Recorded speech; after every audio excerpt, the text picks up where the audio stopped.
Jesse Temple is here, Badger Connect. Listen to him on the camp with Zach as well. I was just listening earlier to them talk about the schedule, which is now out. And we knew the opponents, but I think there's something different when you can see all of the logos and the names lined up, and we can talk about, which month might be easier or which month might be harder.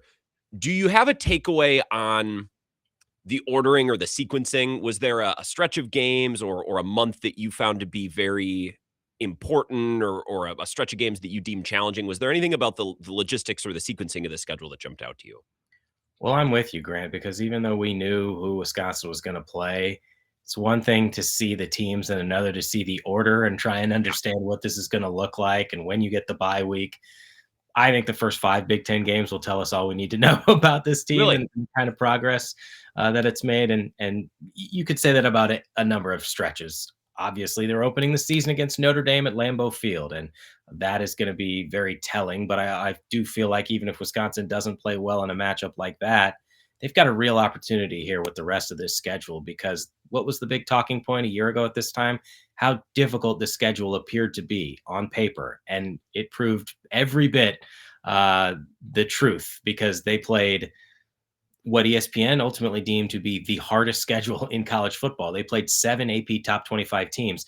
That's a program record for the regular season. 10 of those teams went to bowl games. 4 of those teams went to the college football playoff and won. Indiana didn't lose any games and won a national championship. Well, you're looking at this schedule now overall, and the teams combined to go 69 and 79 a year ago. They have an opportunity to play the 5 other Big Ten teams other than Wisconsin that did not reach a bowl game a year ago. They don't have to play any of the playoff teams. So, like, that's my overarching takeaway. But the first 5 games are Penn State on the road.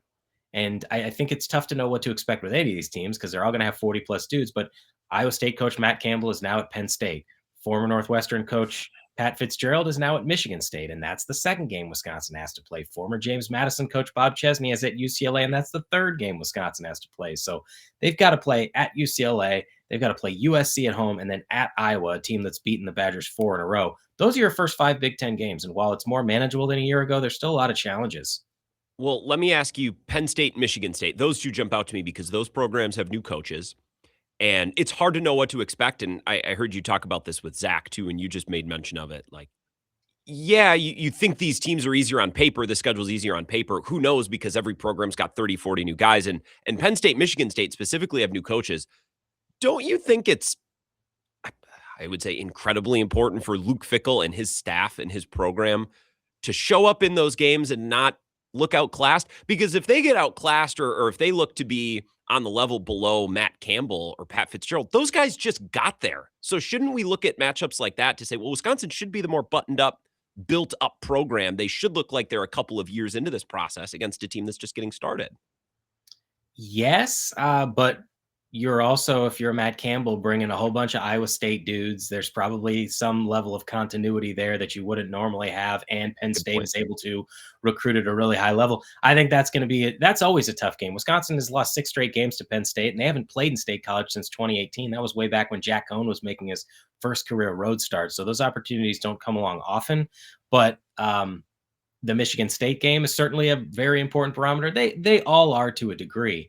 And I think I said this on the camp. I know I can say, well, this team, I don't know what they'll look like, or maybe they'll be better than we think. But honestly, Grant, I look at this and think I choose to focus more on Wisconsin and less about what these other teams are doing because I don't know what they'll look like. And there's a strong possibility that some of these teams that weren't very good will be much better. We've seen how quickly you can overhaul a roster and have some positive things happen to you. But ultimately, this season is all about Wisconsin and what this staff can do because they believe they have upgraded the roster. And Luke Fickell talked about it at his press conference a week ago. And in talking to the team the first week they got here, this idea of closing the gap. And they think they've closed the gap at least a little bit by getting more talented players. They've got to go do it on the field this season. This is a season to me that not that there's ever any excuses, but there are zero excuses this year. This is the easiest path you've had in terms of a schedule. You're not going to get this again, and you have to win now because you haven't done it the last couple of years. Well, and that leads me into, I think, my biggest observation of the schedule, and I want your take on that. And it plays perfectly off what you were just saying. Last year, and I remember you and Zach talking about this, and I think it was well thought out. I thought it was logical. The point of Wisconsin could be better this year, but it won't be reflected in their record, right? Remember those conversations? They could be an improved team, more talented, better coached, but it might not show in the record. I don't see a world in which they improve and close this gap in the way that you're talking about. It has to show up in the record. Like this schedule gives them an opportunity, show it, not just, in talent and in coaching, but it should be reflected in the record this year if those improvements, if that gap is closed, right? I don't care about anything else. Last year was Yeah. was very unique. The defense very clearly made strides, and the offense, for a variety of reasons, was atrocious. The worst offense we've seen at Wisconsin in decades. But all that matters this year, even if you're not playing your best and you're duking it out against a team that isn't particularly good, win the frickin' game because you went 4-8 last year. You went 5-7 the year before. You've now had consecutive seasons without a bowl appearance for the first time for this program since they went a stretch from 1985 to 1992 without a bowl game. I completely understand that college football has changed and maybe what's important to some people has changed. But for Wisconsin as a program and for what you said you were going to be when you hired Luke Fickell, this is nowhere close to the standard. So to me, the baseline is a bowl game, but I feel like 7-5 is the minimum that they need to have. And even that may not be good enough to some people when you consider the schedule and the notion that there is more talent, but you got to go win the games. And this is the most winnable opportunity you've had. Jesse Temple is here, Badger Connect. Before we get to basketball, I want to ask you about two things that you have at Badger Connect. First, you have a story about their class of 2027, including some of the in-state guys, and it seems that they've made some real strides there. So can you give us maybe the bare bones? I want people to go read it, but talk about the in-state recruiting specifically.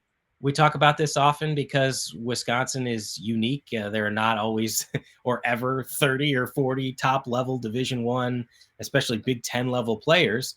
But in those years where you have a lot of talent, as a program, you've got to be able to close. And this group, this staff has struggled with some of those high end guys. But 2027, they're off to a great start. They have 3 committed players so far. All 3 of them are from the state. Offensive lineman Ethan McIntosh, who's Chris McIntosh's son. He's in Verona. Kors Loken is a 4-star top 10 tight end in the country at Iola, Scandinavia. He's committed. And then last Friday, they got a commitment from Dustin Roach, who's a safety from Waukesha. They just had a junior day visit, as you said, on Saturday, and they had 4 uncommitted in-state players up there that I think they've got a really good chance to land, and ultimately the next few months will dictate it. But I believe they've got a chance to get at least 7 in-state scholarship players, which we haven't seen since, I think, 2020. Cole Reeder is a 4-star offensive lineman who, when I was talking to him, said he was reminded he's visited as a recruit 15 times to Wisconsin. If you can't land a guy who's visited 15 times, you're doing something wrong. They just offered a scholarship to Reese Mallinger, who's the twin brother of Hunter Mallinger, who had an offer from Wisconsin 7 months ago. Those guys want to play together. They're from the state. And then Kingston Allen is a running back from Green Bay, Notre Dame Academy, who set the single season school or state record with like 3,600 rushing yards and 57 touchdowns, who remembers watching Melvin Gordon run for 408 yards in 2014 when Kingston was 6 years old. Like, those are the kinds of players you've got to land. And I think that stuff still matters to fans, and to have players who grew up rooting for the Badgers that you can land when other Big Ten schools are interested in them. It definitely matters to fans, and we can debate on what level it matters to the program, relative to 10 years ago, because college football has changed so much. I still think it matters a lot to the program if they want to succeed as Wisconsin has succeeded forever, even again in a college football world that's changed. Badger Bite is out this week. You talked with Kenny Guiton, quarterback's coach, about Colton Joseph. I'm sure there's a million good things in that sit-down interview. I'm sure you got a lot of good things. Can you give us one or two and encourage everyone to go subscribe and to watch? Well, I wanted to ask him about this new quarterback room because there are going to be 5 scholarship quarterbacks on the roster. 3 of them were not here a year ago. Colton Joseph was at Old Dominion. Deuce Adams, obviously, was at Louisville. And then you have an incoming freshman in Ryan Hopkins. You still have Carter Smith, and Daniel Neal's recovering from an Achilles injury. So it's going to look a lot different in the spring. And I just wanted to get his perspective on what he saw in these guys, where he believes they can go. And of course, Colton Joseph is the name that stands out, because if he can stay healthy, this has a chance to be the best quarterback Wisconsin's had under Luke Fickell, and perhaps a longer period of time for Wisconsin. There's a lot to like about Colton Joseph. And Kenny talked about how sometimes the defense can be right, but because of Colton's athleticism and instincts and ability to make a play, he can still make the defense wrong. That's been missing from Wisconsin, and to do it where you also have the ability to complete some downfield shots, because he's not just a running quarterback. I know they're very excited about what they have there, Personally, I'm intrigued to see not only him, but what do they do in the battle for the backup quarterback job, because there's a lot of inexperience. Deuce Adams has thrown 21 career passes, and we saw Carter Smith last season start 3 games with uneven results. He's the first true freshman to start at Wisconsin since 1991 as a quarterback. So that's kind of what you're working with as you get into spring practice. And lastly, we can wrap up with a basketball thought. Is it just about missing shots on Sunday? That blown lead to USC? Like, if it's Well, that simple, I'm not going to force you to, make something up for 2 minutes. Was there anything maybe that comes to mind other than just they need to make shots? you're up 12 at the under 12 media timeout. You got to win that game. It's just an Yeah. inexcusable loss. And hopefully it doesn't come back to bite them when they get to the NCAA tournament time and the committee's reviewing it. But they closed the game 4 for 16. And Zach and I talk about this all the time because Greg Gard's probably said the same thing that Bo Ryan said. You can't yell them into making shots. There were some good looks. Austin Rapp had 3 looks from left of the key, and he missed them all. John Blackwell got one coming off a screen on the wing. Andrew Rohde was open from the right wing and just missed. I think a lot of those shots were shots you would want. But if you're going to set the program record for most 3-point attempts per game, you're going to have some games like this too. It's just unfortunate for Wisconsin that it happened when it did. Well, and I think the frustrating thing is like they missed a lot of twos too. They had a lot of good looks. People say, well, they just shoot too many threes. It's like, well, maybe depending on your point of view, but it was also a matter of missing at the rim, letting free throws here and there. Like that's a big difference from last year to this year. Is last year they didn't really miss free throws. You know what I mean? It makes it a lot easier down the stretch to win these close games. Well, we will continue to follow your coverage at Badger Connect, and you and Zach are just an outstanding team on the camp. Appointment listening. Always appreciate your time, Jesse. Thank you. Thanks, Grant. Talk soon.